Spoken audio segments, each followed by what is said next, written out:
श्री कृष्णम वंदे जगद्गुरुम। हे योगेश्वर श्री कृष्ण, आपके चरणों में नमन है। आप ही कर्म का मार्ग दिखाने वाले हैं और आप ही कर्म को योग बनाने वाले हैं। अब तक कर्मयोग के इस अध्याय में हमने यह गहराई से समझा कि कर्म से भागना संभव नहीं है, क्योंकि मनुष्य एक क्षण भी बिना कर्म किए नहीं रह सकता।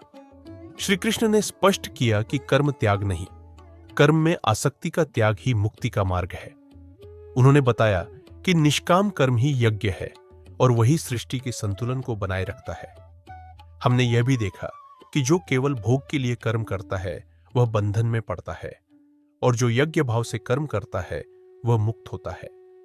फिर श्री कृष्ण ने यह बताया कि आत्मतृप्त योगी भले ही भीतर से पूर्ण हो, फिर भी वह कर्म करता है लोक संग्रह अर्थात समाज और धर्म के संतुलन के लिए।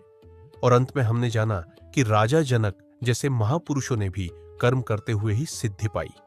अब तक श्री कृष्ण अर्जुन को कर्म का सिद्धांत समझा रहे थे। अब अगले श्लोकों में स्वयं भगवान श्री कृष्ण अपना उदाहरण देंगे। वे बताएंगे कि जब उन्हें स्वयं कुछ भी प्राप्त करना शेष नहीं है, फिर भी वे कर्म क्यों करते हैं। यहीं से कर्मयोग केवल उपदेश नहीं रहता, बल्कि ईश्वर का आचरण बन जाता है। तो आइए अब सुनते हैं श्री कृष्ण की वही वाणी जहां वे स्वयं कहते हैं, हे अर्जुन, तीनों लोकों में ऐसा कुछ भी नहीं जो मुझे करना पड़े, फिर भी मैं कर्म करता हूं। उत्सिदेयुरिमे लोकान कुर्या कर्म चेदहम संकरस्य च कर्ता स्याम उपहन्यामि महाप्रजा।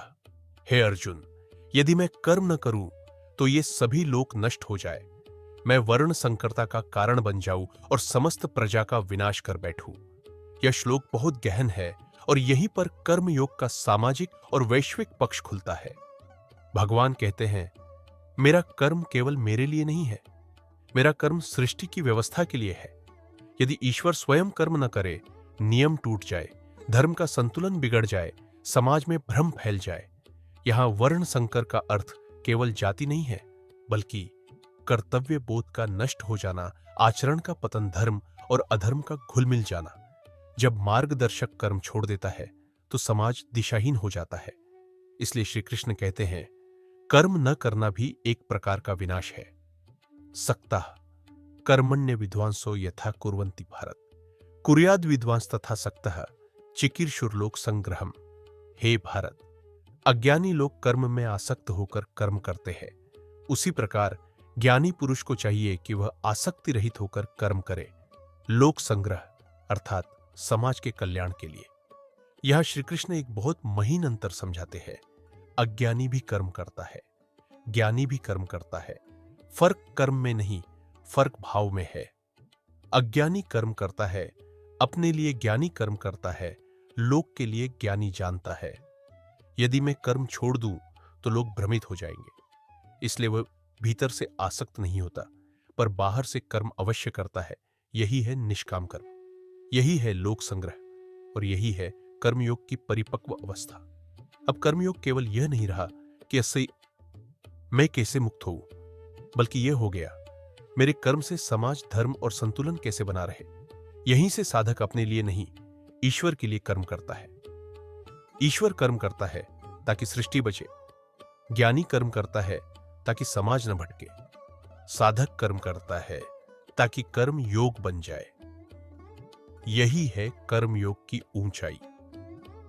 अगले श्लोकों में श्री कृष्ण यह स्पष्ट करेंगे कि ज्ञानी को अज्ञानी के कर्म में कैसा व्यवहार करना चाहिए।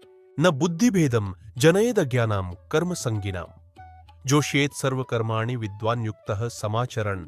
ज्ञानी पुरुष को चाहिए कि कर्म में आसक्त अज्ञानियों की बुद्धि में भ्रम न उत्पन्न करे, उसे स्वयं सभी कर्म योगयुक्त होकर करते हुए उन्हें भी कर्म में प्रवृत्त करना चाहिए।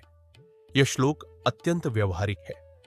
भगवान कहते हैं, जो लोग अभी कर्म में आसक्त हैं, जिनकी बुद्धि अभी शुद्ध नहीं हुई है, उनसे यह मत कहो कि मैं कर्म छोड़ दो, सब व्यर्थ है, क्योंकि इससे उनका मन डगमगा जाएगा। वे कर्म से भागने लगेंगे और अधर्म में गिर सकते हैं। इसलिए ज्ञानी का कर्तव्य है उपदेश से नहीं, आचरण से सिखाना। ज्ञानी स्वयं निष्काम भाव से कर्म करता है और दूसरों को भी कर्म के मार्ग पर टिकाए रखता है। यही है सच्चा गुरु भाव। प्रकृतेः क्रियमाणानि गुणे कर्माणि सर्वशः। अहंकार विमूढ़ात्मा कर्ता हमिति मन्यते।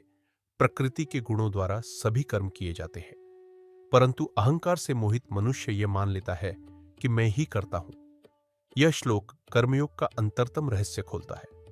भगवान कहते हैं, वास्तव में कर्म प्रकृति करती है। सत्व, रज और तम, इन्हीं गुणों से कर्म होते हैं। लेकिन मनुष्य अपने शरीर को, अपने मन को, अपनी बुद्धि को मैं मान लेता है, और यहीं से पैदा होता है अहंकार, बंधन और कर्मफल की गांठ। जब मनुष्य कहता है मैं करता हूं, तभी कर्म उसे बांध लेता है, और जब वह समझ लेता है कर्म तो प्रकृति कर रही है, मैं तो साक्षी हूं, तभी कर्म योग बन जाता है। कर्म योग का सबसे सूक्ष्म सूत्र है, कर्म से बंधन नहीं होता, कर्तापन के अहंकार से बंधन होता है। कर्म करो पर मैं करता हूं, यह भाव छोड़ दो। यही है निष्काम कर्म, अहंकार का क्षय और मुक्ति की ओर पहला कदम। ज्ञानी को अज्ञानी की बुद्धि नहीं बिगाड़नी चाहिए, बल्कि अपने कर्म से मार्ग दिखाना चाहिए, और यह समझना चाहिए कि कर्म प्रकृति करती है, अहंकार ही स्वयं को कर्ता मान लेता है। अगले श्लोकों में श्री कृष्ण और भी स्पष्ट करेंगे कि ज्ञानी और अज्ञानी के कर्म में अंतर कैसे पहचाना जाए। तत्त्ववित्तु महाबाहो गुण कर्म विभागयो गुणा गुणेषु वर्तन्तीति मत्वा न सज्जते।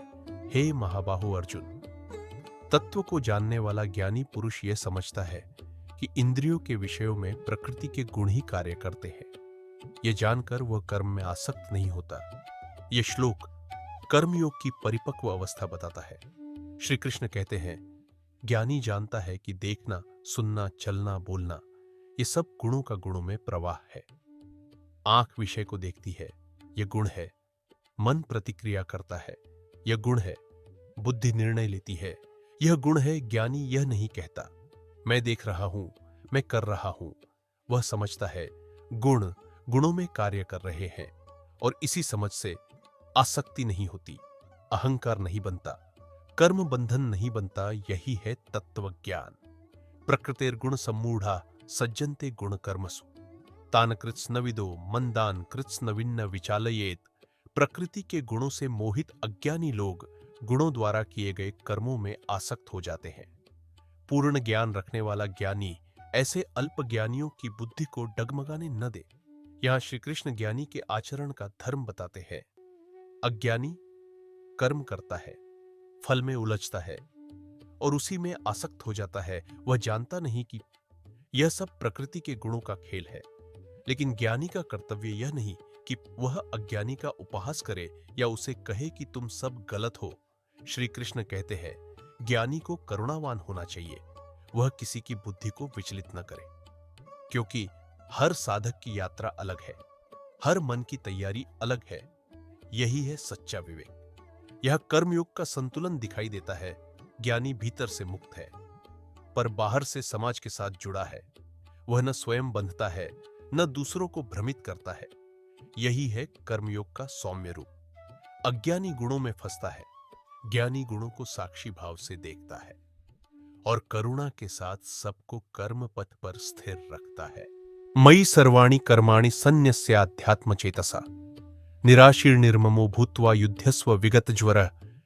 हे अर्जुन, अपने समस्त कर्म मुझ में अर्पित करके आध्यात्मिक चेतना से युक्त होकर न फल की आशा रखते हुए न ममता रखते हुए तू युद्ध कर और शोक ज्वर से मुक्त हो जा। यह श्लोक कर्मयोग का केंद्रीय सूत्र है। श्री कृष्ण यहां कर्म छोड़ने को नहीं कहते। वे कहते हैं कर्म का स्वामित्व छोड़ दो। यह मेरा कर्म है, यह भाव छोड़ो, फल मुझे चाहिए।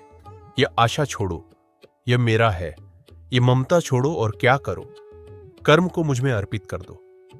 यहां संन्यास का अर्थ कर्म त्याग नहीं है, बल्कि अहंकार का त्याग, फल की आसक्ति का त्याग। जब कर्म ईश्वर को अर्पित हो जाता है, तब कर्म चलता रहता है, पर भीतर ज्वर नहीं रहता, न चिंता न शोक। इसीलिए श्री कृष्ण कहते हैं विगत ज्वर, अर्थात भीतर की जलन, भय और द्वंद्व से मुक्त होकर कर्म करो। ये में मतमिदम नित्यम अनुतिष्ठन्ति मानवा श्रद्धावंतो सुयंतो मुच्यन्ते तेपि कर्म भी। जो मनुष्य मेरे इस उपदेश का श्रद्धा और बिना दोष दृष्टि के नित्य पालन करते हैं, वे भी कर्मों के बंधन से मुक्त हो जाते हैं। यह श्लोक साधक को आश्वासन देता है। श्री कृष्ण कहते हैं, यह मार्ग केवल अर्जुन के लिए नहीं है, यह हर उस मनुष्य के लिए है जो श्रद्धा से इसे अपनाता है। लेकिन दो बातें आवश्यक हैं। श्रद्धा अर्थात धैर्य और विश्वास, अनसूया अर्थात दोष खोजने की प्रवृत्ति नहीं। जो व्यक्ति कर्म करता है उसे ईश्वर को अर्पित करता है और इस मार्ग पर श्रद्धा से चलता है, वह धीरे धीरे कर्म के बंधन से मुक्त हो जाता है। यह कोई आकस्मिक चमत्कार नहीं, बल्कि निरंतर साधना का फल है। यहां तक कर्मयोग क्या बन गया? अब कर्मयोग स्पष्ट हो चुका है। कर्म छोड़ा नहीं जाता, कर्म अर्पित किया जाता है। अहंकार नहीं रहता, फल की मांग नहीं रहती। और यही कारण है कि कर्म बंधन नहीं बनता, बल्कि मुक्ति का साधन बन जाता है। अगले श्लोकों में श्री कृष्ण यह भी बताएंगे कि जो इस मार्ग को नहीं अपनाते, उनकी स्थिति कैसी होती है।